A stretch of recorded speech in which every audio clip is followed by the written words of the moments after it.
Berkeley would not be here. The Teen Center would not be here. The 2020 vision would not be here. The Tom Bates sports facilities would not be here. The freight and salvage would not be up in the Arts District. So I haven't just talked about this, promised these things. We have actually delivered on these things and continue to deliver on them. In this next term, I really want to work to figure out how we can get more people opportunities for employment.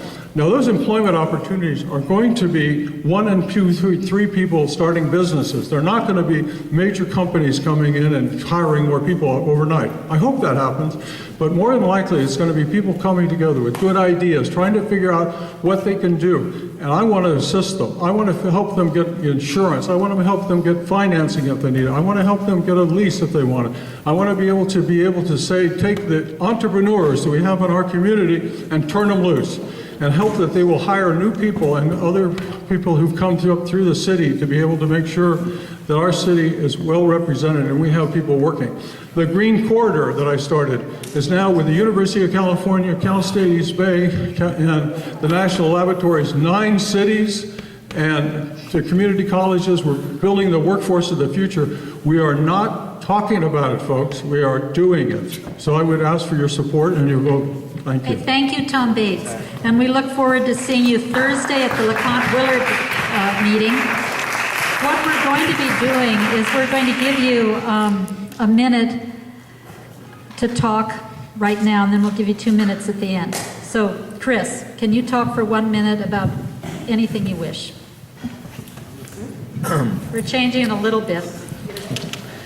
Well, first, just in response to the litany that we just heard, I believe it was actually Model Shirek who led the fight to get Berkeley City College to be in Berkeley.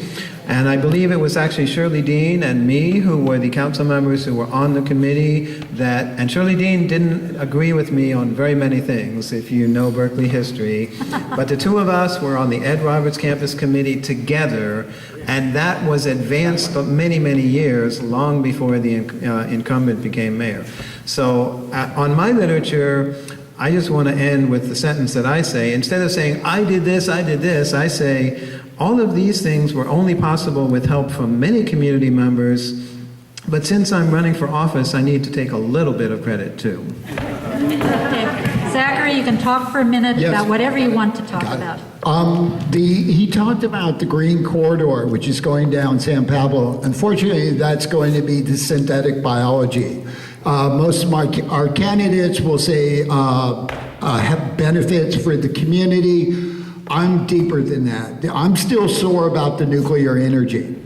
They ran the Bevatron right down University Avenue, and my friend here, Midnight Matt, were the only ones to stand up against 4,700 truckloads of nuclear waste going down University Avenue. I'm sore about the genetically altered foods, yes on 37, and the nanotechnology, the university should not be trusted, and definitely no on T. So, hope. Cahill, carte blanche, 1 minute. First of all, I'd like to introduce term limits. If there is a mayor that has been mayor for 10 years, I think that we need to have the opportunity to have new voices, have new people be a part of this city and be a part of the government. We also need a mayor that doesn't take credit for things that he did not do. Take a look at the 2020 vision. That was something that was led by BOCA and by parents in this community. And the reality is we still have African Americans in our city that are being outscored by Oakland Unified School District. So we still have some very troubling statistics. And I think that if we continue to think that we've addressed those issues, then we're lying to ourselves. We need to incorporate all the needs of our citizens and all come together to provide real solutions where we all feel that we have a part and a role to play in that. Thank you. Jacqueline, you're on. Thanks. All right. I'm going to address first some financial issues. The fact that we have not cut services, we have cut services. We've cut senior services by 57%, job training by 24%, youth services by 27%. This cannot continue in our community. When we talk about providing jobs and this new green corridor that's going to provide jobs, what kind of jobs is it going to support? We need blue-collar jobs. That's why we need to vote no on Measure T. When we talk about giving loans to someone, well, I've seen things being given in this city, and it's development rights and things along that nature. Who's going to get these loans, and what groups are going to get these loans? All I see is huge walls being thrown up against in front of small businesses that want to start. And as far as, once again, making promises or claims to things, and I'm not saying that Mayor Bates hasn't done some, I would hope he's done some things after being 10 years in mayor and coming off of being a representative for as long as he has. But more Priuses, I didn't see a city policy that really gave anybody an incentive to buy a Prius or to put solar on their roofs. And I think that's what we need to do. We need to have true environmental leadership in this town. Aaron, your turn. So why would a person who teaches at the university run for mayor? Because I almost feel an obligation. I have a lot of expertise that I want to share with the city. First of all, I can do numbers. I was a mathematician, and for fun, I got an MBA. So I think I can balance the budget and do projections. I started several companies, and if you don't make money in a company, you go under. Also, environmentally, I'm probably the only one that's certified to put in solar panels, solar hot water, and understand the issues of, at a really deep level of global warming. I helped the UN with ecotourism in Southeast Asia. I have a lot of technology knowledge from the university that I think can save a lot of money but actually provide services. We could have smartphones that tell you when a pothole needs to be fixed, or what the most appropriate business or what the most important need is, using something called GIS. So I bring a lot of knowledge too, and one of the reasons I'm running is basically to share that knowledge with others. And it doesn't matter whether I implement them or other people, but basically my goal is to create a community that can basically take advantage of these new opportunities. Thank you. Kriss, move closer, and can you all then, Cahill, you'll be the first one up for the next question. And were you up for I'm sorry, you are, Jacqueline, okay. And then can you all stay till 9:15? Okay, so very briefly, we're only going to give you 30 seconds. Okay, can you put this in? Yes, I can. Okay, my question's about false arrest on bogus charges and the consequences of this reckless behavior for innocent citizens. On 5/16/2011, Dr. Ghosh was arrested on 3 felony charges, which were thrown out of court a year later. Now, the timing is very suspicious. He wound up in Santa Rita jail for 3 days. Unfortunately, he was scheduled to attend a receivership hearing on 5/17/2011, Alameda County Superior Court. He was not able to do that. Would you open an investigation into this apparent recklessness and criminal behavior?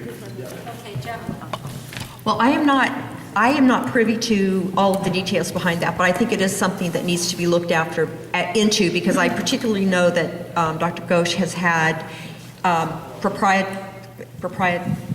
anyway, he was, yeah, thank you. Zoning arbitrarily enforced upon him in his home, and that's what we've been talking about, and that shouldn't be happening in our community. So we really do need to get to the bottom of that and help this poor man figure out what is going on here. Thanks. Yeah, well, there's a lot of issues that are troubling in neighborhoods. One is we want to protect our citizens, but we often do it at the detriment of the other citizens. I had this problem tenant that I bought this house. It was a nice house. It's on the base of campus. And this woman had been there for 28 years. That when she first moved in, the city made too much noise, so she went out with a gun and said, knock it off. She threatened to kill people. She basically broke pipes and all these things. And we could not get rid of her for 28 years.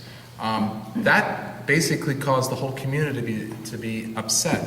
The city didn't come in to do that, but when somebody has a house or something, you know, I think, and they want to hold on to it, we should do everything we can to have what we can to have them keep their house, because a lot of people, older people, that's their primary investment in life. And, you know, the city can get very tough, and I think we should have a more understanding policy and really try to help the people who are in need in that way. So,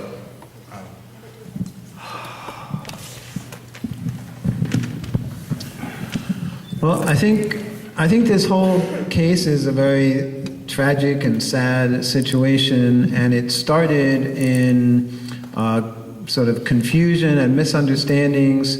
somebody in the planning department signed off on permits to allow things, and then later somebody overturned that and took away the approval. So it's a complicated mess.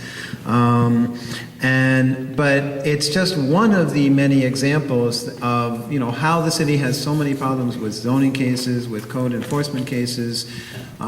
This neighborhood has gone through nightmares dealing with drug dealing houses, and the city doesn't do enough to deal with it. And then some other property, the city rushes and deals with it rapidly. So there's a lack of a sense of proportionality of what's important to neighborhoods and how to fix the problems, and giving simple factual information to people from the get-go.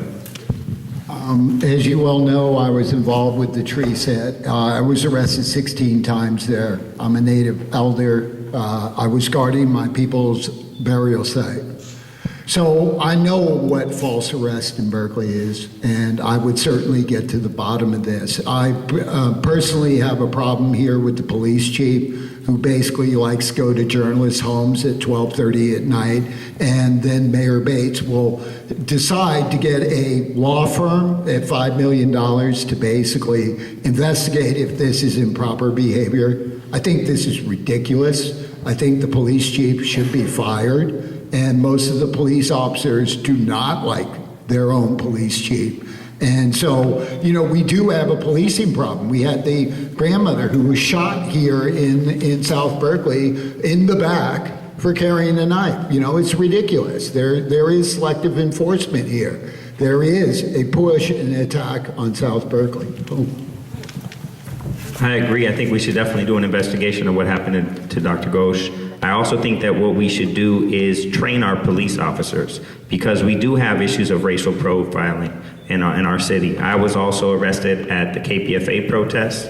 The reality is that the police need to be trained by people that teach them how to be sensitive to people from different cultural backgrounds. And we also need to make sure that we hire police that are from our neighborhoods. The majority of the police that are on the department don't live in Berkeley. So we need to improve the relationship that the police have with our communities. And we also need to empower communities to do their own policing and neighborhood watch, because that's how we're going to really find solutions to our city. Thank you. Okay, Bert will answer the next question. We have 2 more questions left before summation. This gentleman's going to talk about budget. Hi, I'm going to share the true color of my heart. Let's lead Berkeley with the leader of the world. I have the expertise in global warming, toxics, Pacific still, Superfund, you name it, work in 3 continents. I want to work with you. Let us unite, move forward, forget about our small differences. Can you do that? Can you work together? Now tell me how we are going to handle $1.2 billion budget deficit. You have no right to mortgage the future of our children. No right. I don't have any children. Your children are mine. I don't drive car for 12 years. I'm an environmental scientist and supported by hundreds of scientists. 10 of them are top Nobel laureates in the world. I can help you if you help me, to address $1.2 billion budget. Here is a professor. He can help too. And so is many of you. Thank you. Well, that really worries me. We all a lot of us had credit card issues in our life. We want something and we don't think, okay, sometimes we have a job, we can pay it back. But other times we get deeper and deeper in debt. And that's what we're doing with our city and in our society in general. And what we really have to do is the transparency in numbers. We have to say, right now we have a liability for just the pension fund of $550 million roughly. And who's going to pay for that? We're not going to pay for that. Our kids are going to pay for that. Or we're going to pay the shell scheme where we hide it. But eventually those come due. And then cities are going to declare bankruptcy. And that's not fair to us. It's not fair to our future generations, because we promise things to people that we know we can't deliver. And unless we really look at ourselves and say, what can we really afford and how are we going to pay for it? And the only way to get out of credit card debt is earn money to pay for it. Well, we're going to have to expand our revenues, but we're also going to have to look at our budget more carefully and saying we're not going to leave a debt for our children.